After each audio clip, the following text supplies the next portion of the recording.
好啦，咁啊嚟到第27題嘅位置咯，咁啊俾個 circle 嘅名你啦，咁就問 which of the following is true 啦。好啦 ，origin 拉線晒 C，咁啊代個零入去啫，因為 origin 係零零啦。我哋快捷嘅做法咧就係、如果細過零咧就係拉現晒啦 ，OK， 大過零就係拉out晒啦 ，OK。如果等於零咧就係拉 on the edge 啦。咁睇下個代零零入去咧，佢會出到負4嘅，所以咧佢係拉 inside 嘅，所以咧一係正確嘅。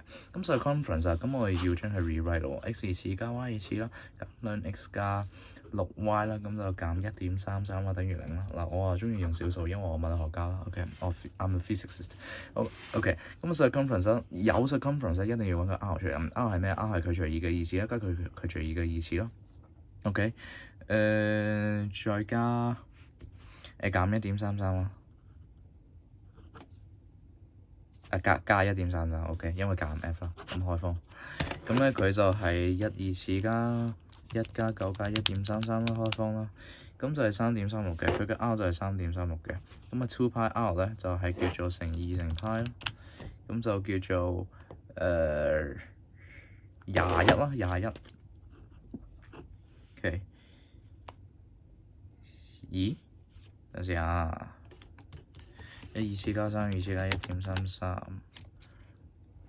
開放。有冇搞錯嘢？好似搞錯咗嘢，sorry。我哋係全式 over 3，全式 over 3。即係呢個係4啦，即係呢個係2啊。OK， 1嘅2次加2嘅2次加1.33，開放，佢會出2.51嘅2.51。咁呢個咧2派2.51咧，咁就會等於乘2乘派啦。乘2乘派咧就會得到15.8嘅。15.8，咁就細過16嘅，所以2係啱嘅，2係啱嘅。咁係啦 ，C to x-axis 嘅 distance 係2啦。佢嘅坐標咧，即係 centre 嘅坐標咧係負2除2啦，即係負1啦，同埋4除正1，同埋4除負2啦，即係負2啦。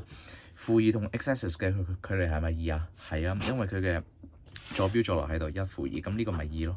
呢個2呢個3咪啱咯。3咪啱嘅話，咁答案就係 D 咯，答案就係 D 咯。OK。